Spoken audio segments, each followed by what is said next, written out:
Hi, kids. Okay. Second part of electromagnetism is electromagnetic induction, which leads us into how a generator works and transformers and other fun stuff. But the first thing you need to understand with electromagnetic induction is what is magnetic flux. Okay. Um, and flux is just a relative number of field lines that pass through a certain area. So let's say I have a magnetic field that points that away. Well, if I have an area like this, you can see, remember the direction of the area points perpendicular to its surface. So this would be an example of maximum flux, where if I had a situation like this, where I turned it so it's this way, that would be where I have no flux. If I wanted to find how big the flux is, the symbol for flux is this. And this is on your formula sheet, and this is how it's written. And the reason it's written like this, again, that this is just a relative number. It's a scalar, but it is, you have B, you have the area, and then it's the cosine of those two, okay, between those two. In this case, the angle between them would be 0. Cosine of 0 is 1, maximum flux. In this case, the angle between it is 90. Cosine of 90 is 0, hence no flux, okay? So make sure you're okay with that. The units for flux is Teslas times meters squared, which is a Weber. Okay, so remember magnetic field is Tesla. Area is meters squared. Well, that is going to be WB, which stands for a Weber. Flux by itself is not that important, but it does help us explain how a generator works. So if I have a magnet, let's say arranged like this, and my magnetic field is going to be something like these. Okay, let's say I have a loop, and I have a loop that is hanging out here. Okay, you can all see that right now there is one field line passing through it. Well, if I move my magnet closer, or I move my loop closer, so I'll just move my loop because it's easier. Now I have 3 field lines passing through it. Now I have 5 field lines passing through it. When I go from here to here to here, I have a changing flux. If you have a changing flux, you will induce a voltage across that loop, and if that loop is a conductor, you will then in turn induce a current in it. Okay? Now, I should say most of the time that the flux happens like in an actual generator, it's more that the loop stays still. It's like, so let's say I started with this loop. It doesn't move back and forth. It just changes orientation. So there's the orientation to start. And then a little bit later, the orientation would change. So it's like this. So I'm spinning my loop. If you look, maximum flux, no flux. And then I would go back to, and then later on it would be pointed this way, and then later on it would be pointed this way as it rotates around. So it would be like, hey, maximum flux, no flux, maximum flux, no flux. Okay, but it would point like that as it spins. But you have to. The key is you have to have a change in flux, which leads us to Faraday's law, which is this. And yes, this is on your formula sheet. Okay, which says this is for a single loop. If you have multiple loops, you have to just multiply by the number of loops. But this is saying, hey, you have to have a change in flux. If your flux changes, you'll induce a voltage across the loop. The rate that the flux changes, meaning if it happens faster, you will get more voltage. Okay, but if you don't change the flux, you don't get a voltage. If you were just to hold stuff still, that you don't get a voltage. Okay, you have to have a changing flux. That In fact, okay, so that makes sense. We'll talk about the negative sign in a minute. But that formula is on there. But even there, you don't even actually have to have a loop. You could have just a single bar.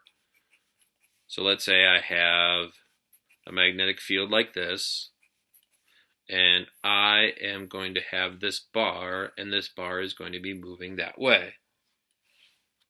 Okay, this bar has electrons in it. Okay, well, if I was to figure out the direction of the force on the electrons, remember, if the bar is moving to the right, I would have to point my thumb this way. My fingers would point into the page from the magnetic field, so the force on the electrons is going to be to the bottom. Well, that's going to cause those electrons to get clumped at the bottom, which means I'm going to have this positive charge at the top. And if you look, I have just separated the charge. Well, if you separate charge, you're going to get a voltage. And the formula for this would actually be BLV, but it really is, in this formula, yes, is on your formula sheet, but it really just is this, okay? If you look, flux is B times A over time. Well, A is really going to be length times some distance. Well, if you look, distance over time is this. Okay, so, but these two formulas are really the same thing, but just keep in mind, you don't have to have a full loop. You could just have a bar that's moving and you would still induce a voltage across it. Okay, let's talk about the negative sign. The negative sign is Lenz's law, which is really just, okay, it is really just conservation of energy.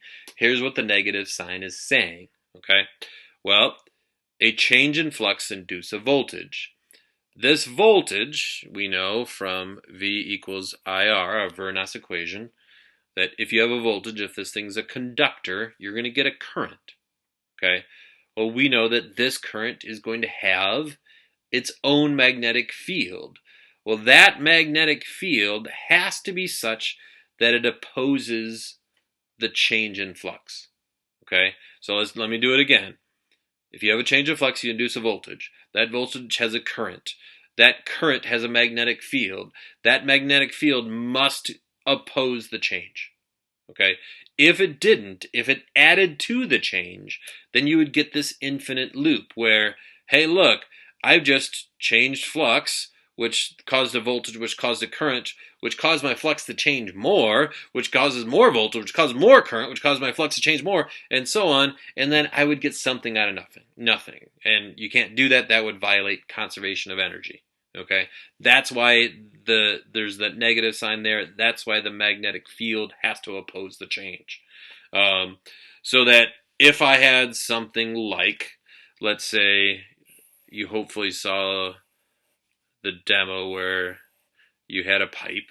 This is just a cross section of the pipe, and you dropped a magnet through this pipe. Okay, this magnet is going to have a magnetic field around it. Okay, that if I take one loop here, this is one loop in the pipe. Well, as this falls, I'm going to get more field lines pointing down. Well, that means that this current is going to make field lines pointing up to try to cancel that. Hey, look, I have opposing field lines. Hence, my magnet falls really, really slow. Okay, that would be that negative, the negative sign from here. Okay, or another example of this that chances are you will see is that, let's say I have my magnetic field, and I have a cart, and I have this loop of wire on top of the cart, and this cart is going to move into the magnetic field, across the magnetic field, and then out of the magnetic field. And the question is, well, tell me about the motion. Well, the motion is it would go at a constant speed. As the flux is changing, it would slow down because you're going to have opposed, and then it's going to move at a constant speed. And then as the flux is changing, it's going to slow down again. Again, if there wasn't a negative sign, it would be like, hey, it speeds up, and then it speeds up again. Well, you would get energy out of nothing. No, it's going to slow down constant and then slow down again. But if I was to figure out what is the direction at these different points, the direction of the current, you have to ask yourself 3 questions.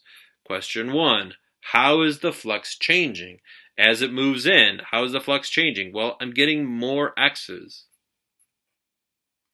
Question 2 is, how do I oppose that change? Well, I oppose it by getting more dots. And then question 3 is, which way would the current have to flow? And it would be counterclockwise, but let me just show you why it would be counterclockwise. I am going to take a loop. Here is a loop, okay? And I want dots on the inside of this loop.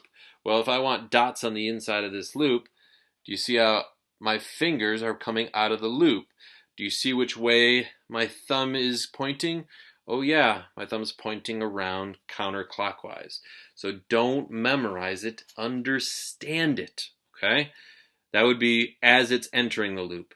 When it's fully in the magnetic field and the flux is not changing, you would get no current. But then coming out, well, how is the flux changing as it comes out? Well, I'm losing X's. So then how do I oppose that? I want more X's. And then which way would the current have to go? It would have to go clockwise. And again, don't memorize it. Let's make sure you understand. Here's my loop. I want X's on the inside of the loop. Do you see how my fingers are pointing in? Do you see which way my thumb is going around? Oh yeah, that would be clockwise. All right. I hope that helps. Bye, kids!